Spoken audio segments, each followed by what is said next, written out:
ആദ്യം തന്നെ എന്നെ ഈ അൾത്താരയിൽ നിർത്താൻ അനുഗ്രഹിച്ച മാതാവിനും തിരുവുമാരനും 1000 നന്ദി. എൻ്റെ പേര് ഭാഗ്യലക്ഷ്മി. ഞാൻ ആലപ്പുഴ ജില്ല ഹരിപ്പാടു നിന്ന് വരുന്നു. ഞാൻ 3rd ഇയർ ഫിസിയോതെറാപ്പി സ്റ്റുഡൻ്റാണ്. ഹൈദരാബാദ് പഠിക്കുന്നു. കഴിഞ്ഞ മാസം ഓഗസ്റ്റ് 18-ാം തീയതിയാണ് ഞാനിവിടെ വന്ന് ഉടമ്പടി എടുക്കുന്നത്. ഉടമ്പടി എടുക്കാനുണ്ടായ കാരണം, ഒരു 6 വർഷം മുമ്പ് 2016 എൻ്റെ കാലിനൊരു ഹോള് പോലെ വന്നായിരുന്നു. കാലിൻ്റെ ചിരട്ടയുടെ പൊക്കത്തായിട്ടൊരു ഹോള് പോലെ വന്നായിരുന്നു. അതൊരു ബ്ലാക്ക് കളറിലായിട്ട് അത് സ്പ്രെഡായി.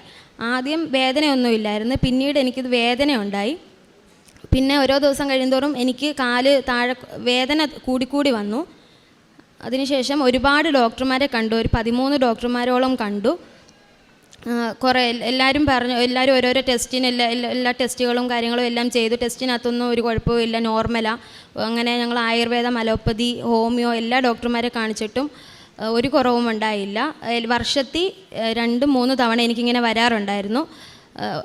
ഓരോ വർഷം കഴിയുന്തോറും കാല് ഇടയ്ക്ക് കുറവ് വരും, പിന്നെ കൂടും, പിന്നെയും കുറയും. അങ്ങനെ ആയുർവേദം കാണിച്ചുകൊണ്ടിരുന്നപ്പോൾ പഥ്യം നോക്കണം. ഞാൻ പഥ്യം കറക്റ്റായിട്ട് നോക്കത്തില്ലായിരുന്നു. അത് കാരണം എനിക്ക് പിന്നെയും ചിക്കൻ, അങ്ങനെ നോൺ വെജ് കഴിക്കുമ്പോൾ പിന്നെയും വേദന കൂടി വന്നുകൊണ്ടിരുന്നു.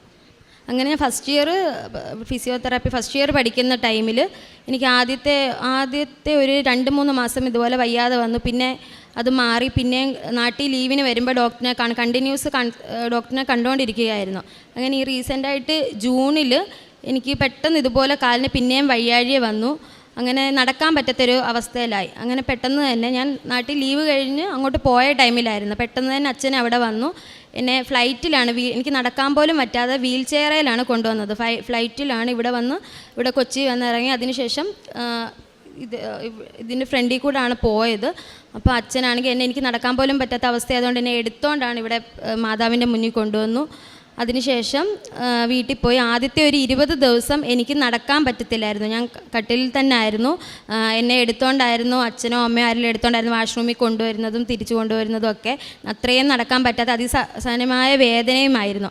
അങ്ങനെ അമ്മയുടെ ഒരു ഫ്രണ്ട് വഴിയാണ് ഇവിടെ കൃപാസനത്തിനെ കുറിച്ച് അറിയാൻ കഴിഞ്ഞതും. അങ്ങനെ അമ്മ ഇവിടെ വന്ന് കരഞ്ഞ് പ്രാർത്ഥിക്കുകയും അന്ന് വൈകിട്ട് തന്നെ എനിക്ക് വേദനയ്ക്ക് ശമനമുണ്ടാവുകയും ചെയ്തു. അന്ന് 20 ദിവസത്തിന് ശേഷം അന്ന് വൈകിട്ടാണ് ഞാൻ കാല് പെതുക്കെ താഴോട്ട് കുത്തുന്നത്. അപ്പോൾ എൻ്റെ കാലിലാണെങ്കിൽ അത് ഫുള്ള് സ്പ്രെഡായിട്ട് ഹോള് പോലെ ഉണ്ടായി. പസ്സും ബ്ലഡും കണ്ടിന്യൂസ് വന്നുകൊണ്ടിരുന്നു.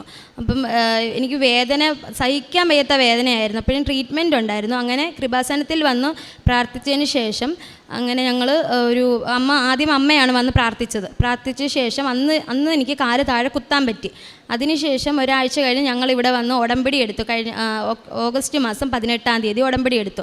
അമ്മ ഉടമ്പടി എടുക്കാൻ വേണ്ടിയാണ് വന്നത്. ഇവിടെ വന്നൊരു ബ്രദർ പറഞ്ഞു, എൻ്റെ കാല് കണ്ടപ്പോൾ പറഞ്ഞു മോളും കൂടെ ഉടമ്പടി എടുക്കണം എന്ന് പറഞ്ഞു. അങ്ങനെ ഞാനും അമ്മയും ഉടമ്പടി എടുത്ത് ഒരു 15 ദിവസത്തിന് ശേഷം ഞാൻ തിരിച്ച് ഹൈദരാബാദിലേക്ക് പോയപ്പം ഉടമ്പടി എടുത്തപ്പോൾ തന്നെ എനിക്കൊരു മാറ്റം ഫീൽ ചെയ്യാൻ തുടങ്ങി. അപ്പം അത് കഴിഞ്ഞപ്പോൾ ഉടമ്പടി എടുത്തു. 2ാം തവണ പിന്നെയും ഞാൻ പോകുന്നതിന് മുമ്പായിട്ട് മാതാവിനെ വന്ന് കണ്ടു. അതിനുശേഷം എൻ്റെ അത്രയും നല്ലൊരു വലിപ്പമുള്ളൊരു ഹോളായിരുന്നു. ആ ഹോള് നല്ലതായിട്ട് ചുരുങ്ങിയിട്ട് പസ്സും വരുന്നുണ്ടായിരുന്നു. പക്ഷെ ആ വരുന്നതിൻ്റെ അളവ് കുറഞ്ഞു തുടങ്ങി. അങ്ങനെ കാലിൻ്റെ ഒരു റീസെൻ്റായിട്ടാണ് ഡോക്ടർ പറയുന്നത് വെയിൻ ഇഞ്ചുറി ആയിരുന്നെന്ന്. അപ്പോൾ കുറേ ഭാഗത്ത് ഹോള് പോലെ ഇങ്ങനെ ഉണ്ടായി, കണ്ടിന്യൂസ് പസ്സ് വന്നുകൊണ്ടിരിക്കുമായിരുന്നു. അപ്പം അങ്ങനെ ഫുള്ള് പഥ്യവും കാര്യങ്ങളും ഒക്കെ ആയിരുന്നു. ട്രീറ്റ്മെൻറ്റ് നടന്നുകൊണ്ടിരിക്കുമായിരുന്നു. അങ്ങനെ ഞാൻ 15 ദിവസത്തിന് ശേഷം ആദ്യം എനിക്ക് വിശ്വാസം ഉണ്ടായിരുന്നു. പക്ഷെ ആദ്യം എനിക്ക് ഡോക്ടർ 6 വർഷമായിട്ട് കണ്ടിന്യൂസ് ആയിട്ട് ട്രീറ്റ്മെൻറ്റ് നടത്തി. 13 ഡോക്ടർമാരോളം കണ്ടു. ഡോക്ടർമാരെല്ലാം കൈ ഒഴിഞ്ഞു. ഡോക്ടർമാർ പറഞ്ഞു ഇല്ല ഇത് മാറത്തില്ല. ഓരോരോ ലാസ്റ്റ് ബയോപ്സിക്ക് വരെ എനിക്ക് ടെസ്റ്റ് ചെയ്യാൻ എഴുതി തന്നു. അപ്പം അങ്ങനെ ഞാൻ ഉടമ്പടിയിൽ നിന്ന് സമയമായിരുന്നു. അപ്പം വേണ്ട, പ്രാർത്ഥിച്ച് തന്നെ മാറ്റാമെന്നുള്ള രീതി കരഞ്ഞു മാതാവിനോട് പ്രാർത്ഥിച്ചു. അപ്പോൾ ആദ്യം എനിക്കൊരു വിശ്വാസക്കുറവുണ്ടായിരുന്നു വെച്ചാൽ, കാരണം ഇത്രയും ഡോക്ടർമാർ പറഞ്ഞിട്ട് മാറാത്ത ഒരു അസുഖം ഇനി മാറുമോ എന്നുള്ളൊരു ചിന്തയായിരുന്നു. പക്ഷേ ഞാൻ കണ്ടിന്യൂസ് മാതാവിനോട് രാവിലെ പ്രേക്ഷിത പ്രവൃത്തികൾ ചെയ്യും, എന്നെക്കൊണ്ട് പറ്റുന്ന രീതി പ്രേക്ഷിത പ്രവൃത്തികൾ ചെയ്യുകയും പത്രങ്ങൾ വിതരണം ചെയ്യുകയും ഞാൻ അവിടെ കൊണ്ടുപോയി അവിടെ കൂട്ടുകാർക്കെല്ലാം കൊടുക്കുകയും കൂട്ടുകാരോട് മാതാവിനെ പറ്റി പറയുകയും യൂട്യൂബിൽ സാക്ഷ്യം കേൾക്കുകയും എല്ലാം ഷെയർ ചെയ്യുകയും എല്ലാം ചെയ്തിരുന്നു.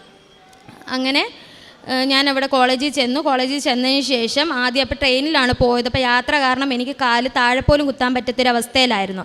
അവിടെ ചെന്നതിന് ശേഷം ആദ്യത്തെ ദിവസം എനിക്ക് നടക്കാൻ പോലും പറ്റത്തില്ലായിരുന്നു. പിറ്റേ ദിവസം വെളുപ്പിന് 5:30 ആയപ്പോൾ ഞാൻ എഴുന്നേറ്റ് പ്രാർത്ഥിച്ചു, രാവിലെ തിരി കത്തിച്ചു പ്രാർത്ഥിച്ചു. അതിനുശേഷം എനിക്ക് നല്ലൊരു മാറ്റം, ഉറങ്ങി എഴുന്നേറ്റപ്പോൾ നല്ലൊരു മാറ്റം എൻ്റെ കാലിന് കാണാൻ സാധിച്ചു. അങ്ങനെ പിന്നെ ഒരു 10 ദിവസം കോളേജിൽ ചെന്ന് കഴിഞ്ഞ് 10 ദിവസത്തിന് ശേഷം എൻ്റെ ആ മുറിവ് പെട്ടെന്ന് തന്നെ അടഞ്ഞു. അത്രയും വലിയൊരു മുറിവായിരുന്നു. ആ മുറിവിൽ നിന്ന് പസ്സും ബ്ലഡും പതുക്കെ വരുന്നത് നിൽക്കാൻ തുടങ്ങിയിട്ട് ആ മുറിവ് അടഞ്ഞതിന് ശേഷം പിന്നെ ഞാൻ വെഞ്ചരിച്ച തൈലം, തേന്, ഉപ്പ് ഞാൻ ആഹാരത്തിലിട്ട് കഴിക്കുമായിരുന്നു. തേന് പിന്നെ തൈലം ഞാൻ കണ്ടിന്യൂസ് എൻ്റെ ആ ഹോൾ. ഇപ്പോൾ ഡോക്ടർ എനിക്ക് മരുപ്പം ഞാൻ പിന്നെ ഡോക്ടർ തന്ന മരുന്ന്, ഓയിൽമെൻറ്റ് കാര്യങ്ങളൊന്നും ഞാൻ ഇട്ടില്ല. ഞാൻ പിന്നെ അത് മരുന്ന് പതുക്കെ നിർത്തി.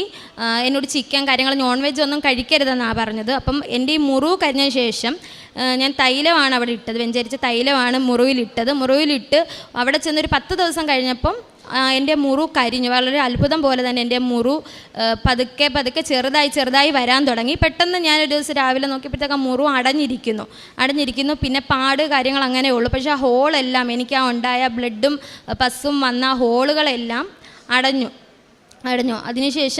അതിനുശേഷം ഞാൻ മരുന്ന് പതുക്കെ ഡോക്ടർ ഓയിൽമെൻ്റ് ഒന്നും ഞാൻ പുരട്ടുന്നില്ലായിരുന്നു. മരുന്ന് നിർത്തി. ഞാൻ ഫുഡ് പഴയതുപോലെ തന്നെ ഫുഡ് കണ്ടിന്യൂ ചെയ്യാൻ തുടങ്ങി. എനിക്ക് അത്ഭുതം തന്നെ പറയാം. ഞാൻ ഡോക്ടറിനെ കാണാൻ പോവോ എടുക്കുകയോ ഒന്നും ചെയ്തില്ല. ഞാൻ ഈ വെഞ്ചരിച്ച തൈലം, ഉപ്പ് കാര്യങ്ങൾ മാത്രമാണ് ഞാൻ ഉപയോഗിക്കുന്നത്. പിന്നെ ഞാൻ പ്രാർത്ഥിക്കുന്നുമുണ്ട്. എന്നെക്കൊണ്ട് പറ്റുന്ന രീതിയിലുള്ള പ്രേക്ഷ്യപ്രവൃത്തികളും കാര്യങ്ങളും എല്ലാം ചെയ്യുന്നുണ്ട്. മാതാവിൻ്റെ ഒരു വലിയ ഇടപെടൽ പോലെ തന്നെയാണ് ഞാൻ കരുതുന്നത്. കാരണം ഇത്രയും ഡോക്ടർമാർ പോലും കൈവിട്ട് ഇത്രയും ഒരിക്കലും സഹിക്കാൻ പറ്റാത്തൊരു അവസ്ഥയിലായിരുന്നു, വളരെ ഒരു വിഷമത്തിലായിരുന്നു. അപ്പോൾ ഒരിക്കലും പ്രതീക്ഷയില്ലാത്തടത്ത് മാതാവിൻ്റെ ഒരു ഇടപെടൽ കാരണമാണ് ഇത്രയും വലിയൊരു മാറ്റം എനിക്കുണ്ടാവുകയും എൻ്റെ കാലിൻ്റെ വേദന ഉറങ്ങാൻ പറ്റാത്ത രീതിയിലുള്ള വേദനയായിരുന്നു. അമ്മ ഇവിടെ വന്ന് മാതാവിനോട് കരഞ്ഞ് പ്രാർത്ഥിച്ചതിന് ശേഷം അന്ന് രാത്രിയാണ് എനിക്ക് ഉറങ്ങാൻ പറ്റിയത്. ആദ്യത്തെ ഒരു 20 ദിവസം ഞാൻ ഉറങ്ങാൻ പോലും പറ്റാതെ രാത്രിയിലൊക്കെ എനിക്ക് വേദന കാരണം ഞാൻ എഴുന്നേറ്റ് കരയുകയായിരുന്നു. അതുപോലെ തന്നെ അവിടെ ക്ലൈമറ്റ് ചേഞ്ച് വരുമ്പം വിൻ്റർ വരുമ്പോൾ ഭയങ്കര തണുപ്പാണ്. ആ തണുപ്പ് സമയത്ത് എനിക്ക് കാലൊക്കെ കൂടെ കോച്ചി പിടിച്ച് ഭയങ്കരമായിട്ട് അസഹനീയമായ വേദന കാര്യങ്ങളെല്ലാം ഉണ്ടാവുമായിരുന്നു. ഇപ്പം ഞാൻ 3rd ഇയർ ആണ്. ഫസ്റ്റ് ഇയറും സെക്കൻഡ് ഇയറും എല്ലാ തവണ ഒരു തണുപ്പ് സീസൺ വരുമ്പോൾ എനിക്ക് അങ്ങനെയാണ്. ഇപ്പം ഇതാണ്, അവിടെ നല്ല തണുപ്പാണ്. അത്രയും നല്ല തണുപ്പിൽ പോലും എനിക്ക് കാലിന് ഒരു വേദനയോ കാര്യങ്ങളോ ഒരു കുഴപ്പവും ഉണ്ടായിരുന്നില്ല. ഞാൻ പഴയതുപോലെ തന്നെ ആഹാരവും നോൺ വെജ് കാര്യങ്ങളെല്ലാം യൂസ് ചെയ്യാൻ തുടങ്ങി. എനിക്ക് മാതാവിൻ്റെ അനുഗ്രഹത്താൽ എനിക്കിപ്പോൾ ഒരു കുഴപ്പവുമില്ല. എനിക്ക് കാലിൻ്റെ വേദനയും എല്ലാം പൂർണ്ണമായിട്ട് ഞാൻ സുഖം പ്രാപിച്ചു എന്ന് തന്നെ കരുതുന്നു. സുഖം പ്രാപിച്ചു പൂർണ്ണമായിട്ട് തന്നെ. എൻ്റെ ഈ വേദനയും കാലിൻ്റെ വേദനയും എല്ലാം മാറ്റിത്തന്ന് എന്നെ അനുഗ്രഹിച്ച മാതാവിനും തിരുകുമാരനും 1000 നന്ദി പറഞ്ഞുകൊണ്ട് എൻ്റെ സാക്ഷ്യം ഇവിടെ നിർത്തുന്നു.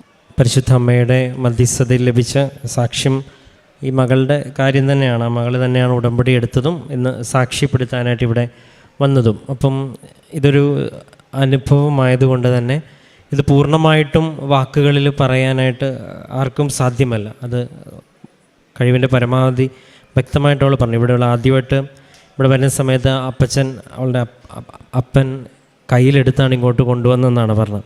അപ്പം അത്രയും വളരെ ബുദ്ധിമുട്ടായ സാഹചര്യമാണെന്നുള്ളത് കാര്യം വ്യക്തമായിട്ട് മകൾ സാക്ഷ്യത്തിൽ പറയുന്നുണ്ട്. അപ്പച്ചൻ അങ്ങനെ കൊണ്ടുവന്നതും പിന്നെ അമ്മയും മകളുമായിട്ട് ഇവിടെ പിന്നീട് ആരോ പറഞ്ഞത് കേട്ട് ഉടമ്പടി എടുക്കാൻ വന്നതും